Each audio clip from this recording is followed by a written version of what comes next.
Oui, je t'entends, Kevin. Voilà, on va passer à une étape qui me paraît importante et je demande donc à chacun d'entre vous s'il vous plaît, de vous poser, de vous asseoir dans vos fauteuils et limite de prendre des notes. Et quand je dis prendre des notes, c'est pour vérifier ce que je vais dire. C'est-à-dire pour vérifier ce que je vais dire, de telle sorte que si je mens, si je me trompe sur un aspect, que vous notiez l'aspect sur lequel je me trompe et que vous m'appeliez. Là, c'est le défi que je lance ce soir. Ce que je vais énoncer, et c'est la première fois dans la France Dedans, c'est pour ça que je vous dis qu'on passe à une étape supérieure, ce que je vais énoncer va faire qu'on va probablement avoir des attaques d'ordre public ou privé, peu importe, ou des attaques sur le terrain physique, ou autre, peu importe, ou des attaques politiques qui vont avoir lieu dans les prochaines semaines ou dans les prochains mois. Pourquoi? Parce que je vais, et on va le faire tous ensemble, on va dévoiler une manifestation, une manigance qui se trame à l'heure actuelle sous nos yeux, de manière déguisée, soutenue par le système de manière spectaculaire, d'accord, et qui est en train de réunir même des personnes qui ont du cœur, des personnes qui ont du cœur, qui ont de l'amour pour leur peuple, mais qui se font manipuler parce qu'ils ne savent pas en réalité avec qui ils travaillent. On va énoncer ça ce soir, et donc je vais parler de la campagne Stop le contrôle aux faciès, qui est une campagne qui, je vous le dis dès le départ, m'a touché lorsque j'ai entendu parler de ça pour la première fois, pour la simple et unique raison que cette campagne, quand on dit stop le contrôle aux faciès, moi j'ai vécu les 14 premières années de ma vie en campagne dans des petits patelins, j'étais le seul noir, donc dès qu'il y avait une descente de la police, j'étais fouillé, je pense, en une semaine plus que des adultes ou des adolescents l'étaient en région parisienne en un mois. Et je dis ça sans exagération aucune. Et quand je suis venu en région parisienne, c'était la même chose. Donc stop au contrôle aux faciès me parle. Vous avez tous entendu parler, je suppose, de cette campagne qui réunit donc un nombre spectaculaire. Bon, pas tous les rappeurs, des gens comme Booba ou autres n'ont pas participé à ça. En effet, et c'est vrai, il faut le souligner, mais des gens qui ont du cœur, comme Alibi, comme Mac Taylor et comme d'autres, ont participé à ça naturellement, pensant que c'était simplement quelque chose qui se faisait dans le cadre de la défense des intérêts des minorités. Alors là, on va exposer des points, des faits, et qui seront donc vérifiables, consultables sur Internet, partout où vous le voulez. Et vous pourrez même interroger les intéressés, d'accord? Et pour commencer, donc on va faire un petit rappel pour ceux qui ne sont pas au courant de cette campagne dont tout le monde parle dans la presse, qui s'appelle Stop le contrôle aux faciès. Toute la presse, TF1, LCI, Le Monde, le Nouvel Observateur, Europe 1 en parlent. Les mêmes médias qui d'habitude sont beaucoup plus aptes à stigmatiser les excès qu'ils peuvent trouver en banlieue, là, poussent de manière extraordinaire cette campagne au vu de tout le monde. Donc je te demande Fabien de passer le premier extrait audio donc de cette campagne Stop le contrôle aux faciès, et on passera le deuxième, et après on va sortir un certain nombre d'informations, d'éléments. J'assume que j'aurai des attaques après ça, je le sais, mais je pense que quelqu'un se doit d'être fort. Comme disait le docteur Khalid Mohamed, somebody has to be strong. Passe le premier passage s'il te plaît Fabien. Donc voilà, moi je me présente, c'est Sefio. Je vais vous présenter mon premier contrôle d'identité. C'était il y a des années, on venait de sortir le premier album de C4, je me rappelle. Le mec arrive tout seul sur moi, il dit bouge pas, contrôle d'identité. Et je le regarde, je dis ouais, mais pourquoi? On était 6 et les 6 face au mur. Ils m'ont fouillé le dos, le ventre, les hanches, l'entrejambe. On te parle qu'on te touche les couilles devant tout le monde. Ils nous ont demandé d'enlever nos chaussures. Et le policier donc en question, il me regarde et me dit, tu sais comment on m'appelle moi dans mon quartier? Il dit on m'appelle Shaft. Et d'un seul coup il s'excite, et il sort son gun, il me braque. Ils m'ont étranglé et ils me disaient ferme ta gueule, nique ta mère, tu vas faire quoi? Je vais te baiser ta mère tout de suite. Ils me parlaient comme une caïra.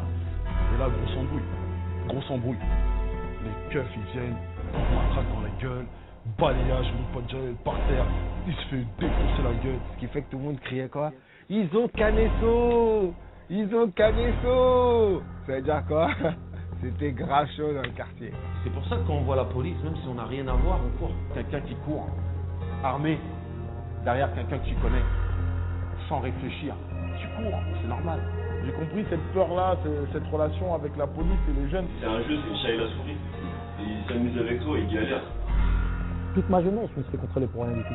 Parfois 4, 5, 6, 7 fois par semaine. Je suis fait une fois contrôler 3 fois, à 50 mètres d'intervalle. Une fois toutes les 2 semaines. 2 ou 3 fois dans le mois, tu vois. Ça va au-delà du contrôle d'identité en fait. Tu vois, c'est un contrôle de soumission, j'ai envie de te dire, tu vois. Ils se retrouvent à avoir peur des autorités au lieu de se sentir protégés par les autorités. C'est pour ça que je dis quoi, la police, tout ça, la justice. Nous, tu vois, on n'y croit pas trop, gros.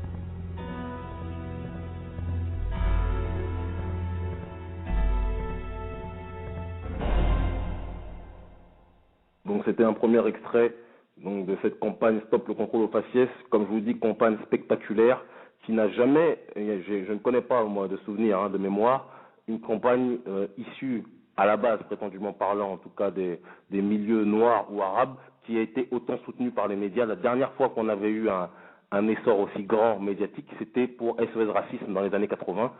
On se rappelle qu'SOS Racisme, et je pense, et je prends à témoin tout le monde, est une structure qui a été fort montée, qui a été financée par le Parti Socialiste dans les années 80, après la marche des beurs, appelée improprement marche des beurs, alors qu'en réalité c'était la marche des banlieues, à la base. La colère qu'il y avait dans les banlieues, ils ont voulu, j'ai envie de dire, la calmer, lui donner de la novocaïne, d'accord, même si la plaie continue à saigner. Et ils ont placé à la tête de ces structures des gens qui étaient leurs agents, des gens comme Harlem Désir et compagnie, qui d'ailleurs sont aujourd'hui des bureaucrates, membres du Parti Socialiste, etc. Donc SOS Racisme s'est discrédité avec le temps. Et ils ont tiré des leçons, les oligarques et les personnes qui essayent toujours de babyloniser la société, qui essayent de pousser au métissage, non pas individuel, chacun a le droit de se mélanger avec qui il veut, mais au métissage généralisé, institutionnalisé. Ils ont vu que ça échouait, donc qu'est-ce qui s'est passé? Ils ont décidé de passer à la vitesse supérieure, que ce soit sur le terrain du financement ou que ce soit sur le terrain des acteurs qu'ils ont choisis. Je te demande, Fabien, de passer le deuxième extrait et après on rentre dans le vif du sujet directement. Allô, allô. Ah, il y a un petit problème technique. Il y a pas... Allô, allô, Fabien. Bon, apparemment, il n'y a pas de deuxième extrait, donc ce n'est pas grave pour l'instant, ce n'est pas grave, de toute façon, on va y aller rapidement. Donc, cette campagne Stop le contrôle aux faciès est une campagne qui, comme je vous le dis, bénéficie d'un soutien suffisamment extraordinaire pour que n'importe qui doté d'un minimum de raison s'interroge. Et lorsqu'on gratte et qu'on tourne autour de cette structure, qu'on essaye de fouiller pour comprendre qu'est-ce qui est derrière tout ça, et comment se fait-il que des rappeurs, des frères, ou des sœurs, mais des frères plus particulièrement dans ce cas précis, ont participé de manière active à ça, notamment mon frère Alibi Montana qui a participé, et je sais qu'il l'a fait lui de bon cœur. Et c'est pour ça que je mets de côté, ou même des personnes comme Mac Taylor, je mets de côté les gens qui ont agi par réflexe de défense des intérêts de nos minorités, et d'autres personnes qui agissent en sachant pertinemment ce qu'ils sont en train de faire, et ce pourquoi ils le font. Cette démarche de Stop au contrôle de faciès devrait normalement, naturellement, attirer l'adhésion de tout le monde. Sauf que, premier point, juste pour la compréhension de tout le monde, officiellement, d'après ce que nous dit la loi, les fichages ethniques sont interdits. Et même les fichages sont interdits. C'est ce qu'on nous dit, généralement. C'est d'ailleurs pour ça que même à titre d'exemple, pour le simple fichier électronique, des personnes, vous savez que quand il y a eu la primaire socialiste, les personnes qui sont inscrites pour voter pour leur candidat, en l'occurrence François Hollande, de manière majoritaire, lorsque les élections sont passées, le PS a officiellement détruit les fichiers parce que c'est interdit par la loi. La France refuse, soi-disant, officiellement, le fichage ethnique. Soi-disant. Ce sont les lois de la République. Or, avec cette campagne, on voit que le fichage en question n'est plus interdit puisque, aujourd'hui, dès que nous faisons l'objet, dès que nous sommes victimes, je n'aime pas ce mot puisque je suis dans l'anti-victimisation la plus excessive et la plus radicale, mais disons les choses telles qu'elles sont, dès que nous sommes victimes d'une exaction, d'une bavure policière, nous envoyons un message à un numéro de téléphone donc, qui nous rappelle dans les 24 heures qui est donc le collectif du Stop au contrôle aux faciès. Et qu'est-ce qu'on trouve dans ce collectif? Je vais vous donner deux noms, plus précisément un nom, le nom d'une personne qui est une leader, une militante, et qui a d'ailleurs beaucoup de voix au chapitre pour quelqu'un qui est censé être une dissidente. Alors que nous, quand on parle de la presse, que ce soit moi ou que Dieudonné, quand on parle de nous dans la presse, généralement, c'est pour toujours nous diaboliser. Mais cette personne-là n'est jamais diabolisée dans la presse. Elle est toujours présentée comme quelqu'un qui fait partie de la nouvelle génération, qui est à la limite dans les lois de la République, qui est pour la figure de la diversité, etc. Cette personne-là s'appelle Rokhaya Diallo. C'est l'une des figures centrales de ce collectif qui est Stop le contrôle aux faciès. Et qui est Rokhaya Diallo? C'est une militante donc associative. Vous avez certainement dû entendre parler d'elle. Pour ceux qui n'ont jamais entendu parler d'elle, vous pouvez taper son nom, ROKHAYADIA2LO, originaire du Sénégal, pays où je vis d'ailleurs, pour l'instant, et de la Gambie. Cette militante-là est une militante donc d'extrême gauche, attaque, etc. Elle a son parcours comme on a tous le nôtre, là n'est pas le souci. Sauf que ce qui m'intéresse, c'est ce qui nous intéresse tous, et je vais vraiment agir de manière, conformément à la méthodologie du philosophe Grégoire Biogo, de manière tripartitionnelle, en m'appuyant sur trois faits, trois éléments, trois vertus de ce qu'on appelle la rationalité. La première vertu étant la précision, la deuxième vertu étant l'objectivité, et la troisième vertu étant la capacité à démontrer ce que nous disons. Voilà. Donc cette personne-là a été invitée, Rokhaya Diallo, en mars 2010, vérifiable par tout le monde, et je vous demande s'il vous plaît, j'ai envie limite même de vous supplier de vérifier, a été invitée en mars 2010 par le secrétariat d'État américain, dirigé par qui? Hillary Clinton.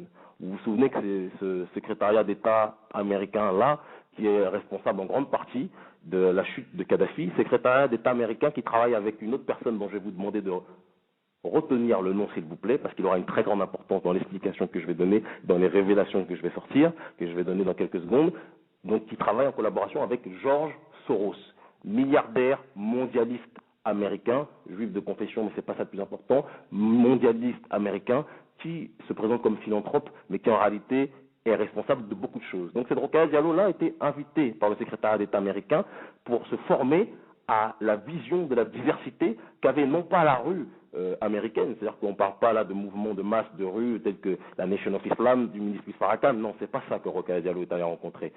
Ce n'est pas le New Black Panther Party non plus, dont je suis le représentant francophone, organisation considérée comme une menace par les États-Unis, organisation dissidente noire, black nationaliste et panafricaine dont je suis le représentant. Ce n'est pas ce genre d'organisation que Rokhaya Diallo est allé rencontrer, non. Ce sont des organisations qui s'appellent le Black Caucus, vous savez, des organisations intégrationnistes noires, tolérées et financées par les oligarques mondialistes aux États-Unis et qui veulent donc imposer ce schéma de pensée un peu partout dans le monde. Quand ils vous disent qu'ils veulent installer la démocratie, généralement, derrière la démocratie, c'est un peu comme derrière le McDonald's, c'est le symbole de leur vision du monde qu'ils veulent installer et instaurer partout dans le monde. Et donc, ils ont invité Rokhaya Diallo, il y a aussi des personnes comme Ali Soumaré, voilà, par exemple, et d'autres personnes qui ont été cooptées, qui ont été nommées, et je le dis sans aucun problème, qui ont été nommées et qui sont financées pour instaurer cette société qu'ils appellent post-raciale. D'ailleurs, ce mot post-racial, la première fois qu'on l'entend véritablement, c'est dans le discours de Barack Obama, lui aussi financé par le milliardaire mondialiste George Soros. Ce que je vous demande, ce que je vous dis est très important. Je vous dis, prenez des notes et vérifiez ce que je dis. Voilà. Et donc, ils sont financés par ces mêmes individus. Et cette Rokhaya Diallo, lorsqu'elle est rentrée donc, en France, elle a un peu bougé un petit peu partout. On la voit dans tout ce qui peut permettre aux Noirs de s'intégrer un peu plus. Et j'ai envie de dire, je respecte le choix des Noirs qui veulent rester ad vitam aeternam en France. Moi, j'ai fait une autre décision, j'ai fait un autre pari, c'est que les Noirs sont capables de se prendre en main sans l'aide de personne, si ce n'est eux-mêmes, et qu'ils construisent leur propre continent. C'est mon choix. D'ailleurs, je suis dans le pays de Rokhaya, je serai dans quelques mois au Bénin, et dans quelques mois après, s'il plaît à Dieu, en Côte d'Ivoire. Voilà, je veux dire que chacun a le choix de construire qui il veut, quel pays qu'il estime être le sien, ou la terre qu'il estime être la sienne. Rokhaya pense, à mon sens à tort, que sa terre, c'est la France. Mais peu importe, à la limite, là n'est pas le plus important. Donc elle se retrouve au sein de ce collectif Stop le contrôle aux faciès qui bénéficie de moyens spectaculaires, de soutien spectaculaire. Et donc on s'est renseigné avec un certain nombre de chercheurs, un certain nombre de collègues qui sont dans cette démarche d'essayer de comprendre comment fonctionne la société, parce qu'on le sait tous, la diaspora noire francophone aura un rôle, à mon sens, prépondérant à jouer dans les lendemains de l'Afrique.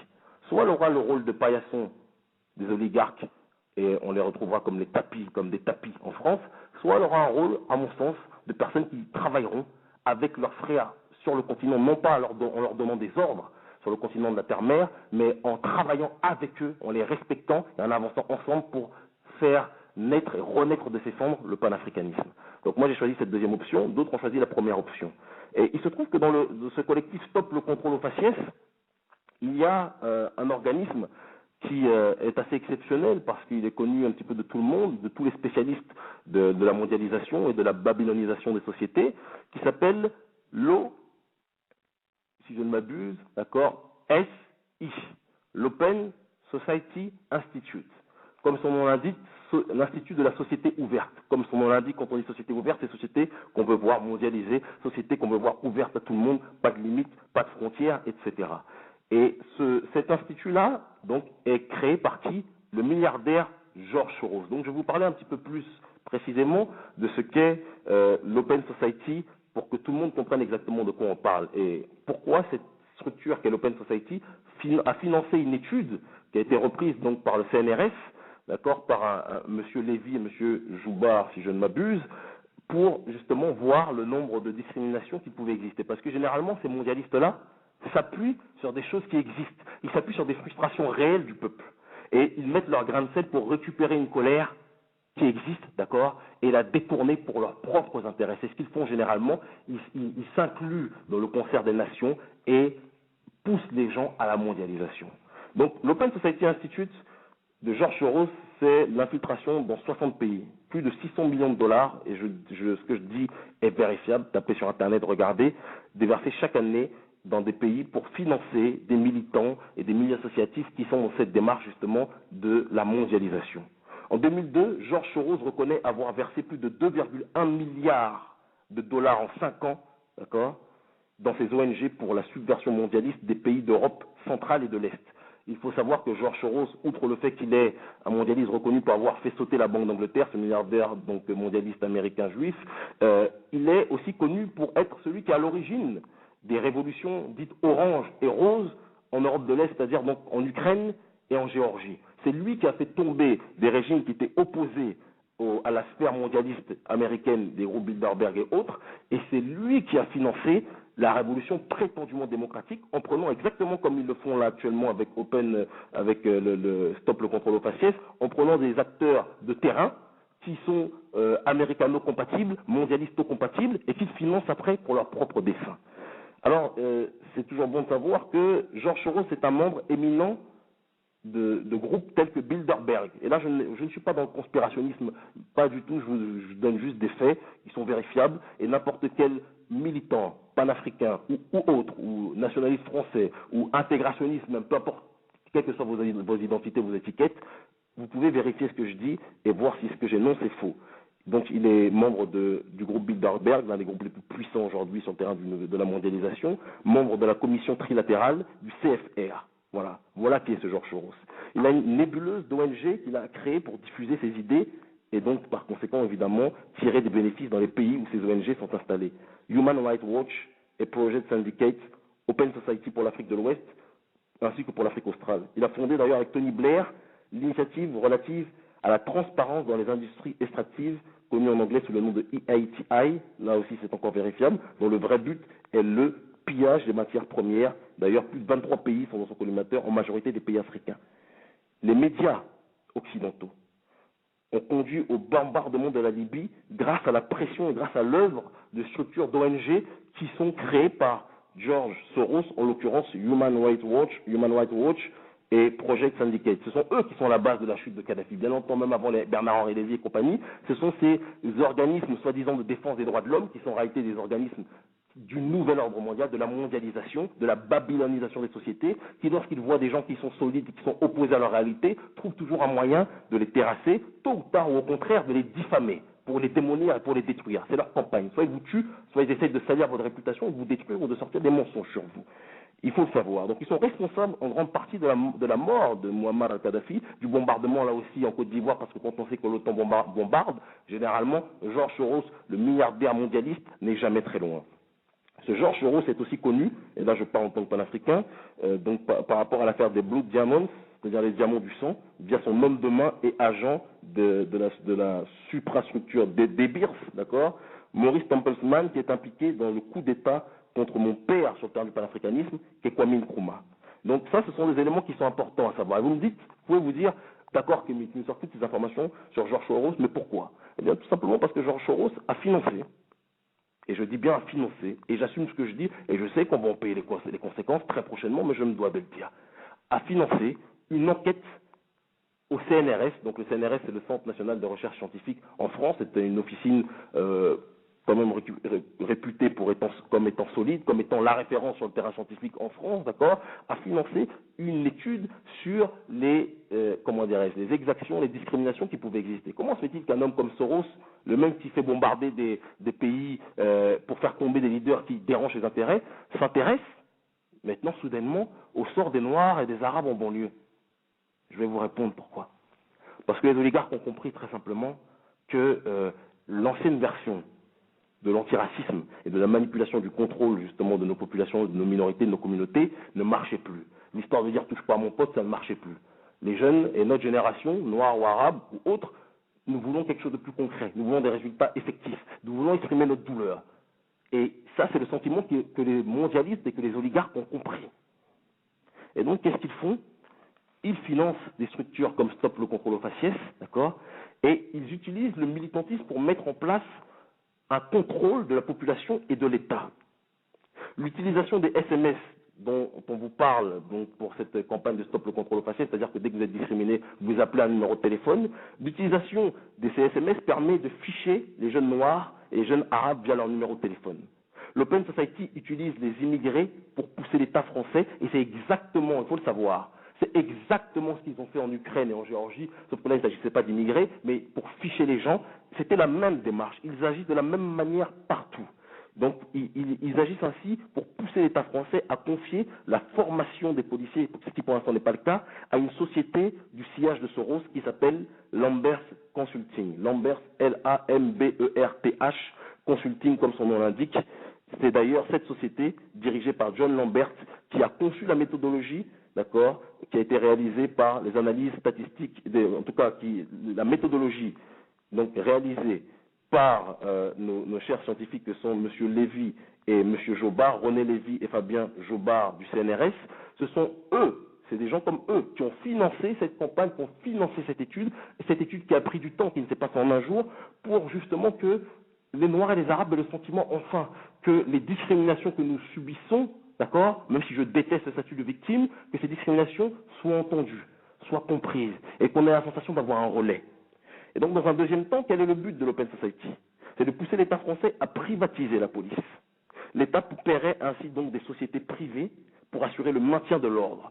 Sociétés privées où on pourrait trouver beaucoup plus de policiers noirs. Et d'ailleurs, je vous pose une question à vous tous, auditeurs et auditrices. Est-ce que le fait qu'il y ait des policiers noirs en France, je donne l'exemple des États-Unis, est-ce que c'est ça qui fait qu'il y a moins de condamnés à mort noirs aux États-Unis? Est-ce que c'est ce qui fait qu'il y a moins de noirs en prison? Comme disait 50, même si on ne peut pas aimer 50, mais je prends le jeu justement de ceux qui combattent ce système-là, d'accord, un homme comme 50 Cent qui est un symbole de l'impérialisme, du capitalisme et du libéralisme en tant que tel. Même 50 lui-même disait qu'en étant jeune, quand il voit un policier noir, qu'il soit noir ou blanc, un policier pour lui reste un policier. Donc une milice, une police privée, je le répète bien, une police privée qui assurerait le maintien de l'ordre serait, et je le dis de manière précise et de manière précieuse, dangereuse. Bien évidemment, Georges Soros compte rafler la mise et proposer ses propres mercenaires, ses propres sociétés privées de police. Et là, les bavures seront encore pires qu'aujourd'hui, car Georges Soros et ses amis mondialistes auront non seulement la force, mais aussi le fichage qu'ils ont eu grâce à l'opération Stop au contrôle au faciès. Alors maintenant, j'appelle tout le monde à la réflexion, à la compréhension, et à s'élever sur le terrain de la complexité un minimum. Est-ce que vous pensez, mais là on n'est pas dans un film, on n'est pas dans Matrix, on n'est pas dans le conspirationnisme, on est dans la réalité. Est-ce que vous pensez que depuis que les Noirs ont rencontré la France, les rencontres que les Noirs ou les Arabes ont eues avec la France, ça ne s'est pas fait forcément de manière très sympathique. Il n'y a pas eu non plus que des conflits, mais il y en a eu beaucoup aussi. On a connu l'esclavage, on a connu la colonisation sans faire les victimes. On n'est plus à cette étape-là, on est dans une logique aujourd'hui de lutter contre le néocolonialisme dans lequel d'ailleurs nos élites africaines sont installées, précisons-le. Mais est-ce que vous avez le souvenir d'avoir rencontré ou d'avoir observé dans les médias une attention particulière par rapport à la souffrance des Noirs? Vous avez eu cette sensation-là, vous? À part vous mettre un petit Harry Roselmack après les émeutes en banlieue, histoire de dire que voyez, on vous a mis un noir, tout va mieux, est-ce que vous avez la sensation que peindre des barreaux en noir fera que votre prison sera meilleure? Non. Si vous poussez la réflexion et que vous réfléchissez profondément, vous savez que non. Des gens comme Georges Soros qui financent, et leur nom est trouvable si vous cherchez par rapport justement à cette campagne de Stop au contrôle au faciès, leur nom, le nom d'Open Society est trouvable partout, d'accord, pour la simple et unique raison que ces gens-là ont pour intérêt de propager leur schéma de mondialisation, dégager les véritables contestations vis-à-vis des véritables oligarques. Parce que vous remarquerez, excusez-moi, que lorsque l'on dit Stop le contrôle au faciès, on ne parle plus de tel ou tel lobby qui contrôle telle ou telle communauté. On ne parle plus de tel ou tel lobby qui contrôle, j'ai envie de dire, la volonté de s'émanciper. On ne parle plus de tel ou tel lobby qui contrôle les médias, qui empêchent les populations même autochtones françaises ou les populations africaines de s'exprimer. Non. Stop au contrôle au faciès, c'est simplement la succession de testing en boîte de nuit qu'il y avait dans les années 80. C'est exactement la même chose, sauf que là, il y a beaucoup plus de moyens qui sont mis. Et c'est aussi peut-être pour ça que des rappeurs, naïvement, certains qui ont du cœur, ont participé et participent à cette campagne. Mais cette campagne, je vous le dis comme je le pense, mes frères et sœurs, que ce soit de couleur ou de couleur, cette campagne est orchestrée et c'est vérifiable par des gens qui ont montré dans l'histoire de ce 20e et de ce 21e siècle qu'ils étaient tout sauf les amis de nos minorités. Quand une personne comme Rokhaya Diallo, cooptée, invitée par le secrétariat d'État américain, tout comme Soumaré et plein d'autres, c'est-à-dire qu'il y a toute une galaxie de personnes, même des gens que moi-même j'ai fréquentés, je ne savais pas qu'ils étaient dedans, mais maintenant je le sais, même des gens que j'ai fréquentés, certaines de ces personnes-là sont cooptées. Ce sont ces personnes-là qui vont nous attaquer dans les prochaines semaines, d'ailleurs, suite aux révélations que nous faisons ce soir. Mais sont cooptées par le secrétariat d'État américain. Ça ne vous pose pas de problème? Là, on n'est pas dans X-Files, on n'est pas dans les Sliders ou autres, mais je parle de cette manipulation antiraciste. Ça ne vous pose pas de problème? Vous n'avez pas la sensation qu'il y a un problème sérieux quand le secrétariat d'État américain, ce qui est donc l'équivalent du département des affaires étrangères, du ministère des Affaires étrangères, invite des militants pour qu'ils voient le schéma de leur société et qu'ils essayent de le reproduire ailleurs? Est-ce que vous ne pensez pas qu'il y a anguille sous roche? Est-ce que vous ne pensez pas, et je vous demande sincèrement, que le fait que l'Express, qui n'est pas considéré comme un magazine banlieue-phile, si vous voyez ce que je veux dire, ou négrophile, ou arabophile, l'Express, TF1, LCI, Le Monde, Libération, bon, Stéphanie Binet, on sait, la journaliste de Libération qui écrit les articles, sans être dans des attaques abdominales, on sait qu'elle, c'est une négrophile hystérique.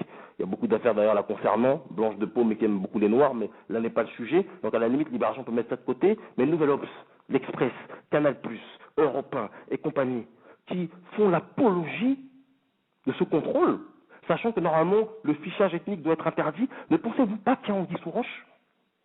Et quand vous entendez que quelqu'un comme Georges Soros, et je vous demande de vérifier si l'Open Society est oui ou non allié à cette opération de stop le contrôle aux faciès, Open Society de Georges Soros, ne pensez-vous pas que si Georges Soros est infiltré dedans, c'est qu'on est loin de l'autodétermination? Je sais que ce que je dis ce soir-là va encore une fois me faire passer pour le gâcheur d'ambiance, pour le noir qui tasse l'ambiance, parce que c'est comme ça que le système aime bien me présenter, comme le fasciste noir, comme le gourou, et vous allez entendre dans les jours qui vont venir, dans les semaines qui vont venir, des attaques qui vont fuser. Le gourou noir qui se moque des noirs, en réalité qui déteste les noirs, ce gourou noir, nazi noir, extrémiste, racialiste, etc., fasciste, qui est simplement là pour saper l'unité des noirs. Moi j'ai toujours dit une chose, l'unité des noirs oui, mais pas sous la condition d'être sous tutelle d'une autre minorité. Ça ne m'intéresse pas. Je suis pour l'autodétermination. Je suis pour l'anti-victimisation. Et je suis pour la virilité. Je suis ici aujourd'hui en Afrique. Des contrôles de police, j'en ai aussi. Mais je suis chez moi. Et quand j'en ai marre d'une situation, je ne pousse pas quelqu'un qui ne m'aime pas à m'aimer. Je force cette personne-là à faire en sorte, et je le dis comme je pense, d'accord, d'observer que dans les actes que je vais bâtir, je ferai en sorte d'être suffisamment puissant pour que lorsque je revienne, ça sera sur un tapis rouge, non pas par mendicité, mais je reviendrai en tant que représentant d'une entité africaine. Mais je ne reviendrai pas en disant, oui, tu m'as attaqué, t'as pas le droit de m'attaquer, t'es pas gentil. Non, c'est de l'infantilisation que ces oligarques et que les gens comme Georges Soros veulent faire via leurs agents, que sont des personnes comme Rokhaya Diallo. Je le dis, c'est de l'infantilisation. C'est dangereux. C'est misérabiliste. C'est cette manipulation antiraciste à laquelle un certain nombre de rappeurs participent, parce que malheureusement c'est un problème récurrent chez beaucoup des nôtres. On aime se plonger dès qu'on sent que c'est quelque chose qui paraît cool, c'est gentil, en effet, stop le contrôle aux faciès. Je ne vais pas être taxé de radical pour ça, puisque Europe 1 et tout ça en parle. Et ils n'en parlent pas méchamment, ils disent c'est une bonne chose. Ah, les pauvres victimes, ils ont des discriminations policières, donc ils réagissent. Ils s'organisent, c'est une bonne chose. Canal+, la chaîne que nous connaissons comme étant soi-disant la plus proche des banlieues, mais qui en réalité ne l'aime pas tant que ça, là n'est pas la question, puisqu'on doit rester dans un cadre objectif, d'accord, qui diabolise quand ils doivent véritablement diaboliser les véritables dissidents, Dieudonné, Kémy Seba sur le terrain de la communauté noire, ou d'autres, d'accord, le peu d'autres qui existent, mais qui parlent gentiment de cette publicité, ça ne vous pose pas de problème. Je vous dis, il y a deux mots-clés. Georges Soros, Open Society. Vérifier les actes de ces structures-là, vérifier le rôle qu'ils ont eu vis-à-vis de la révolution orange et de la révolution rose, et vous comprendrez, et je le dis et je le répète avec la plus grande prudence et avec la plus grande efficience là aussi, vous comprendrez que ces gens-là, qui nous proposent leur aide, sont là pour nous enfoncer bien plus que pour nous Moi, je n'ai pas choisi de me séparer de ce que je considère comme le maître oligarque occidental pour accepter d'avoir un autre maître oligarque américain. Ce n'est pas ma démarche. Et ça ne sera jamais ma démarche. Et je demande à chacun d'entre vous, je le dis, quel que soit votre âge, votre classe sociale ou votre couleur, de réfléchir aux propos que je tiens. Que vous vouliez vous organiser, que vous souhaitiez vous organiser en France contre les discriminations, pas de souci. On l'a fait, je l'ai fait depuis des années avant de rentrer sur le continent, sur la terre-mer, et il y a des gens sincères qui peuvent le faire et qui le font. Mais lorsque vous acceptez l'aide de gens qui nous ont montré depuis l'esclavage qu'ils étaient les meilleurs vendeurs d'esclaves, qui nous ont montré depuis, et d'ailleurs ils étaient même vendeurs d'esclaves blancs, ces mêmes oligarques, parce que c'est toujours les mêmes familles. Les Soros et compagnie, ils ne sont pas apparus aujourd'hui. Ces mondialistes-là vendaient les blancs dans la traite des blancs à l'époque, puis ont vendu les noirs. Ils ont été ici les meilleurs vendeurs d'esclaves durant la traite arabe, même si les Arabes ne sont pas exempts de tout reproche évidemment dans cette situation, tout comme nous autres noirs d'ailleurs aussi, on est tombé très facilement dans des pièges visant à nous diviser pour que par la suite, l'extraction des nôtres et la déportation des nôtres puissent être effectuées. C'est des choses qu'il faut reconnaître. Mais ces gens-là sont des spécialistes de la manipulation des minorités. George Soros, S-O-R-O-S, vérifiez ce que je dis, Open Society, qui signifie en français, je n'ai pas besoin de faire maths sup ou maths p, ou même pas besoin d'être formé forcément par le philosophe Grégoire Biogo comme c'est mon cas, pour comprendre qu'Open Society c'est société ouverte. Et société ouverte, c'est société mondialisée. C'est une société où les avancées démocratiques, vous savez, les mêmes avancées démocratiques qui ont fait assassiner Kadhafi, qui ont coupé les doigts de son fils, Saif el-Islam, qui ont fait chuter Gbagbo, quoi qu'on puisse penser de Gbagbo, sont ces mêmes droits de l'homme-là que Open Society propose dans cette campagne de stop au contrôle au faciès. Et c'est ce qui explique que les médias, qui d'habitude sont si réticents à parler de toute lutte pour la défense des intérêts, même quand c'est intégrationniste, parce que quelqu'un comme Dieudonné, par exemple, Dieudonné se considère comme français. Et c'est son choix, c'est un désaccord stratégique que j'ai avec lui, c'est même un désaccord d'ordre idéologique, même si c'est mon frère et c'est mon meilleur ami sur la scène politique, et politico-médiatique et activiste. Dieudonné se considère comme français, mais Dieudonné est considéré comme un dissident. Mais ces gens-là, eux ne sont pas considérés comme dissidents. Et jamais Rokhaya Diallo ne sera considérée comme dissidente. Elle va être attaquée par-ci, par-là, un petit peu par les attaques du showbiz pour qu'on la présente comme quelqu'un qui, bon, elle parle dans tous les médias, mais elle est un petit peu quand même attaquée par Caroline Forest, par-ci, par-là, etc. Et je reprends des propos de Rokhaya Diallo qui disait, dans les années 80, le Parti Socialiste a colonisé le milieu associatif et qu'elle refuse ça.